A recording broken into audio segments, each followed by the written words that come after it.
The text came at 6:48 in the morning, while I was still standing in front of the hotel mirror, trying to get the clasp on my grandmother's brooch to hold. 4 words, plain as a closed door. We're keeping it intimate. No explanation, no apology, not even my name. I stood there a moment longer than I should have, the brooch hanging loose between my fingers, looking at my own reflection, like I was waiting for it to tell me what to do. Outside, Denver was just beginning to go gold with early light. Someone down the hall was rolling a suitcase toward the elevator. The world was awake and moving, and I was standing very still. I had driven 11 hours to get here. Not flown, driven, because I wanted to bring the quilt without risking it getting crushed in an overhead bin. 8 months I had worked on that quilt. 8 months of early mornings at my kitchen table in Dayton, cutting squares, pressing seams, hand-stitching the borders while the radio played and the coffee went cold beside me.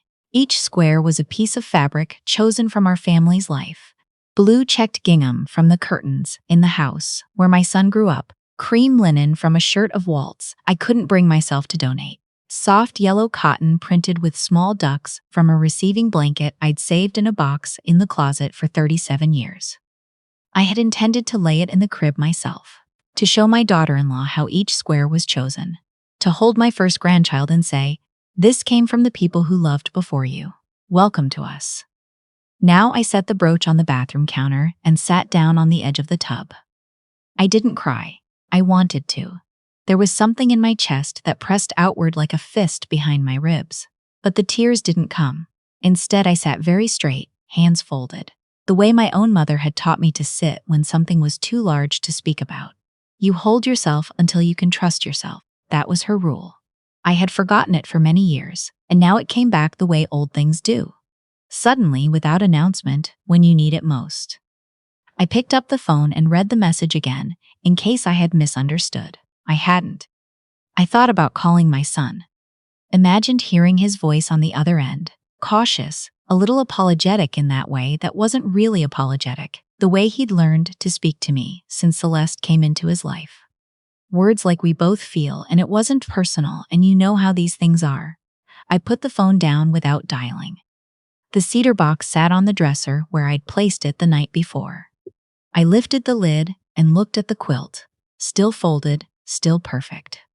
The gingham caught what little light came through the curtains, and it looked almost like water. I closed the lid, sat in the chair by the window, and waited to understand what I was going to do next. My son Griffin is 37 years old. He grew up in a yellow house on Birchwood Drive with a tire swing in the backyard and a father who coached his soccer team until his knees gave out. He used to collect rocks, not gemstones or anything remarkable, just smooth gray stones from the creek bed at the park, which he would line up along his windowsill and give names to. I still have one in a dish by the kitchen sink. I don't know why I kept it.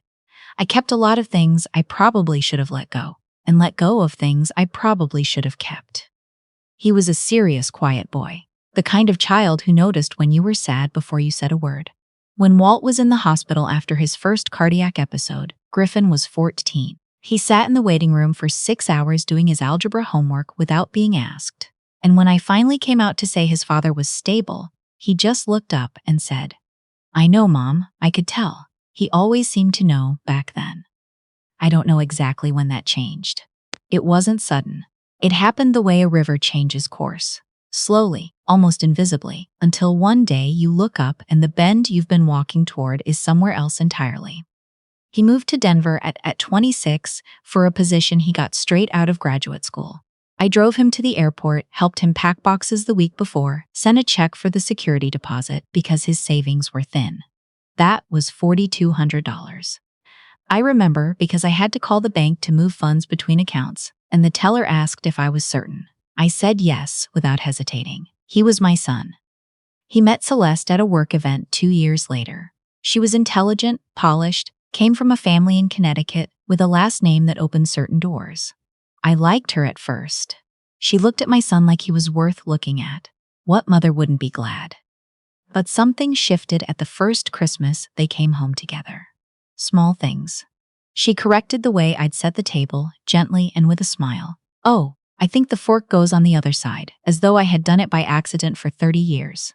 She declined my cooking with a sweetness that still managed to communicate distaste. She and Griffin shared references I wasn't part of, plans that seemed already settled before I was consulted. My husband Walt noticed. He said, "She's a little much," and I shushed him, and he let it go because that's who he was. He let things go if I wanted him to. Walt died 22 months ago. Sudden the way the doctors had said it would be if it happened. He was watering the tomatoes on a Saturday morning, and he sat down in the garden and did not get up. Griffin flew back for the funeral and stayed 3 days. He helped sort the garage and said all the right things and held my hand during the service, and I thought, we still have this. We're still okay. After that, the calls grew less frequent. Not right away. Gradually, monthly became bi-monthly, became quarterly, became hardly at all. He sent gift cards for my birthday. He stopped asking about the garden. Walt and I had kept together for 2 decades. He stopped saying, "I love you" at the end of calls, just started saying "talk soon," and then not talking soon. When Celeste got pregnant, I found out 3 weeks after her side of the family. Griffin told me in a text, "Big news, expecting in June," and when I replied asking if I could come visit, he said the first trimester was hard on her, that she needed quiet. I sent a card. I started the quilt. The christening was scheduled for the 14th. I found out through a group message that buzzed my phone 5 times in a row, with replies I hadn't asked for. I responded immediately, "I'll be there. Can't wait to meet him." Griffin replied with a thumbs up. I took that thumbs up as an invitation. I drove 11 hours with a cedar box in my back seat. And then at 6:48 in the morning, the 4 words arrived. I sat in that hotel room until 9 o'clock, not numb, thinking, sorting, the way you sort a drawer that has gotten too full, deciding what was worth keeping and what had only been taking up space. There is a folder on the shelf in my home office between a binder of tax documents and a box of Christmas cards I have not thrown away. The folder is labeled simply with his name. I started it the year he moved away for organization. I didn't want to forget what I'd given or promised in case he ever asked. Over time, it became something else. A record. A quiet ledger of what it cost to stay in someone's life, when love alone is not enough currency. The first document is the security deposit receipt, for $200, then a credit card payoff, $5,800, the year he lost a client and his billings dropped. I did not ask questions. I wired the money the same afternoon, then $3,100 for a car repair, not the newer one but the one Celeste used for errands, then $7,500 the year the roof of their condo needed emergency work. He called me at 11 at night, his voice low, the way it got when he didn't want her to hear him asking, "Mom, I hate to even bring this up." I told him not to hate it. I wired the money before I went to sleep. There is a transfer for $2,400 marked Celeste's course, and another for $900 marked July, MISC, and one for $3,000 sent 4 months before the christening, for what he called incidentals, florals, deposits, whatever they might need. In total, $41,600 across 9 years. That figure does not include the flights I took to visit, or the groceries I quietly stocked in the refrigerator when things were tight one Moss spring, or the coat I mailed to Celeste one December because Griffin mentioned offhand that she'd admired one in a store window and hadn't bought it. I don't include those. The folder only holds what was transferred, what was asked for, what was accepted without comment and rarely acknowledged. I did not keep this folder out of resentment. I kept it the way you keep receipts, because it is responsible to know what you have spent. But sitting in that hotel room, reading the text again, I understood something I had refused to understand for a very long time. The money was never the point. The point was what always came after, the silence. No call following the deposit, no mention of it at the next visit. Just the continuation of things as they were. As though help were not something given freely between people who love each other, but simply a condition of the arrangement, like a subscription that auto-renewed. At some point, the warmth dried up and the transfers continued anyway. And I had let that happen, because letting it happen felt like staying in his life, and staying in his life felt like love, and I had confused the two for longer than I should have. I opened the hotel notepad and wrote 2 items, my daughter's name, my attorney's number back home. Then I took out my phone and texted my granddaughter. "Good morning, sweetheart. Are you free today?" She answered before I had set the phone down. "Always for you, Grandma." What's up? I looked at the cedar box on the dresser. I'm in Denver. I'll tell you everything. Can I call? 3 dots appeared then. Calling you right now. Piper is 24, finishing a graduate degree in environmental science in Columbus. 40 minutes from my house in Dayton. She belongs to my daughter Sybil, who raised her alone after a marriage that ended when Piper was not yet 3, and I was there for all of it. The ear infections and school plays, and the driver's test she failed on the first try and passed on the second. She texts me most mornings, not because she needs anything, just to say good morning, just because. She answered on the second ring, and I heard in her voice that she was already awake, already moving, already at the start of her day in the way the young are when they haven't yet learned to be tired. I told her what happened. All of it, plain and without drama. She listened without interrupting, which is a gift very few people have. When I finished, the line was quiet for a moment. Grandma, she said carefully, what do you need? I need to find a local attorney, I told her. Someone who handles estate planning. Okay, she said, give me 10 minutes. She sent me 3 names before I had even found my shoes. I chose the second one. A woman named Lenora Whitby, which sounded unhurried and direct, the kind of name that didn't waste syllables. Her office was in a business complex near the tech center, nothing elaborate. A waiting room, with good chairs and a receptionist, who offered me water before I had fully sat down. Lenora came out to meet me herself. She was perhaps 50. Reading glasses pushed to the top of her head, with a handshake that meant business. I have a will, I told her, that needs to be updated. She nodded. Come on back. I told her everything plainly. A son in Denver, a daughter in Columbus, a granddaughter who texted me good morning, a new grandchild I had not yet held, whose christening I had driven 11 hours to attend and been uninvited from by text the morning of. I want to restructure my estate, I said. My daughter and granddaughter receive the majority, held in trust. My son remains a beneficiary in a limited capacity. Not nothing, because I am not vindictive, but not the primary recipient he has assumed he would be. I also want a direct educational bequest for the new baby. He hasn't done anything wrong.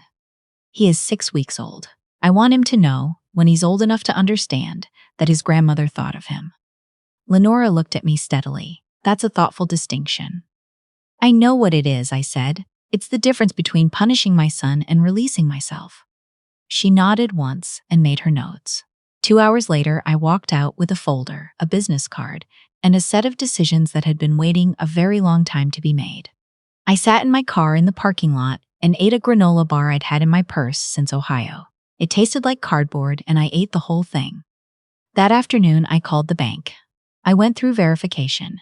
Birth date, last 4 digits, the name of my childhood dog, a beagle named Copper, who had been loyal past all reasonable expectation.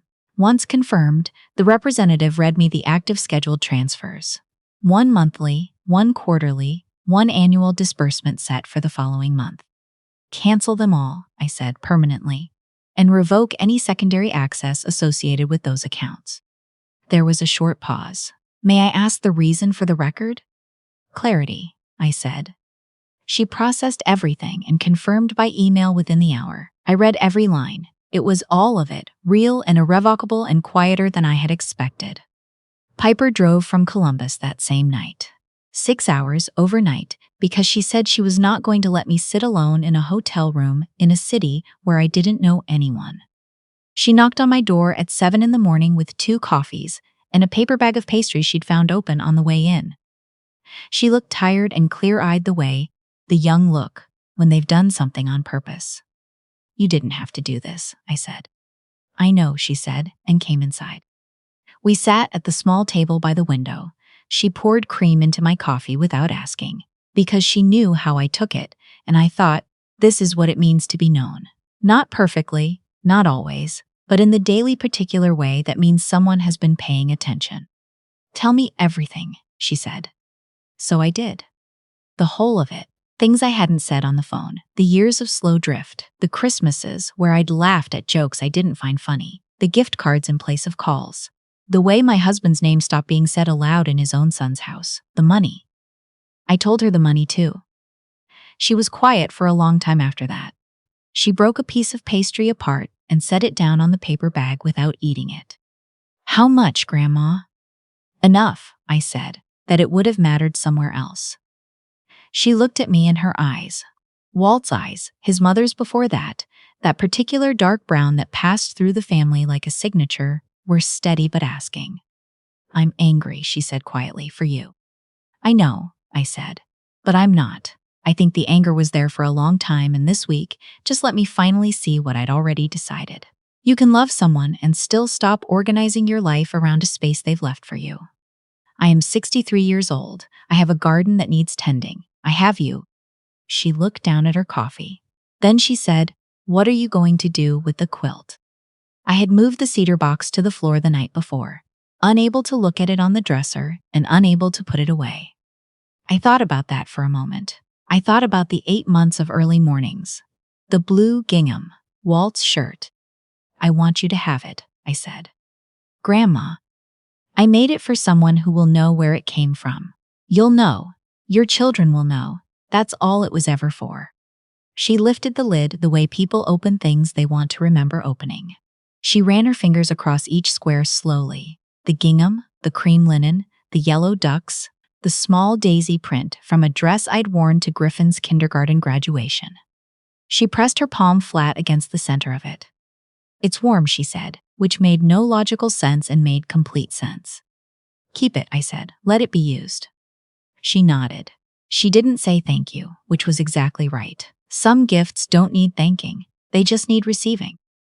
I drove home to Dayton 3 days later. Piper followed me in her car to the Ohio state line, then called to confirm I'd crossed safely. I told her to stop mothering me.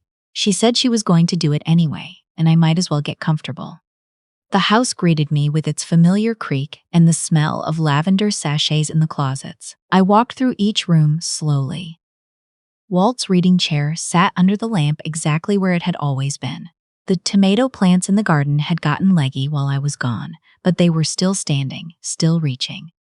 I made chamomile tea, my tea, not hotel tea, and sat in my chair by the window with the mug that said "World's Okayest, Mom," a joke gift from Piper when she was 12. One of those things you keep, not because it's beautiful, but because it's true in the way jokes sometimes are. I sat there a long time and let the quiet be quiet. Griffin texted 4 days after I got home. "Hope the drive was okay. Sorry we didn't connect."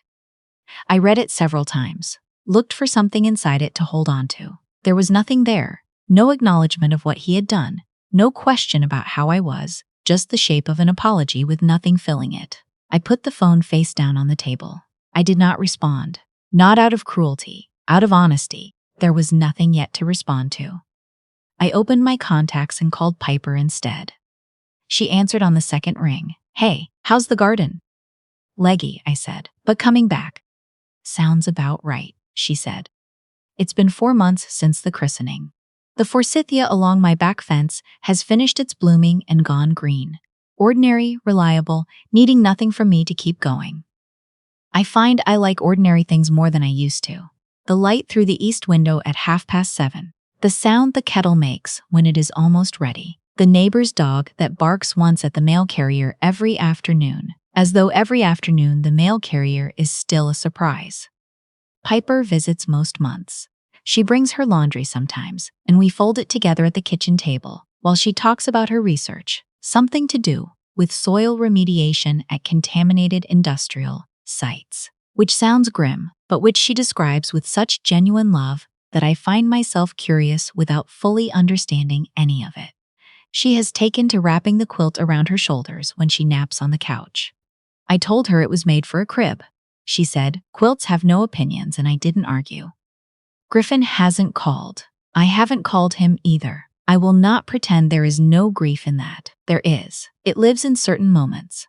When I see a son and his mother laughing together at a diner table, when I pass the creek at the park and think about the rocks he used to line up on his windowsill, each one named. He was a boy who named rocks.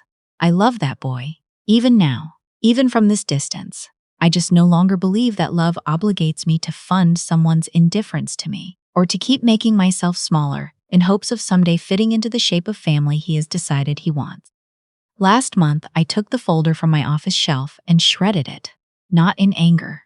In the spirit of clearing out a medicine cabinet, you don't throw away the past because you hate it. You throw it away because you have moved past needing it as proof. I fed each page through the machine by the window, watching the forsythia, listening to the small, patient sound of it. When I was done, I washed my hands and made coffee and sat in Walt's chair.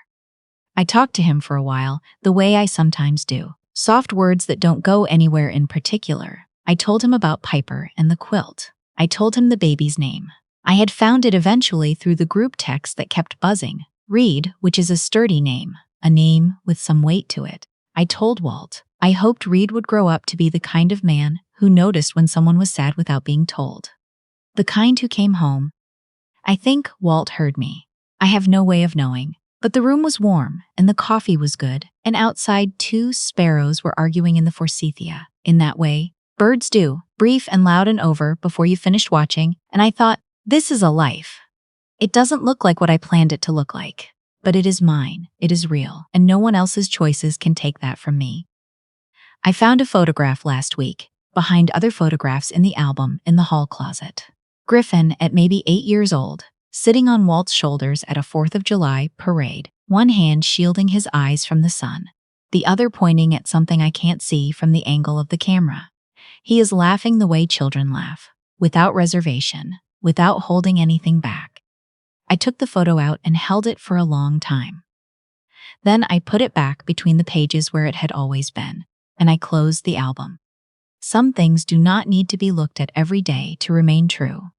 It is enough to know they are in there. If you have stayed with me this far, I want to say something to you directly. You are not required to make yourself invisible to stay in someone's life. Not a child's life, not a partner's, not anyone's. You can love someone fully and still stop rearranging yourself around the space they have left for you. You can grieve the relationship you wanted and still choose, quietly and without spectacle, to stop pouring yourself into something that pours nothing back. Find the people who show up. The ones who drive 6 hours and knock on your door with coffee. The ones who text good morning, not because they need something, but because they thought of you and thought that was enough of a reason. Hold those people. Tell them. Let them fuss. You were never disposable. You were never meant to disappear, just because someone found it convenient if you would. Stand up. Take up your space. Eat the thing you drove 11 hours to deserve. And if they didn't save you a seat at the table, pull up your own chair or walk away entirely. But do not, for one more minute, believe you were never worth staying for. You were, you always will be.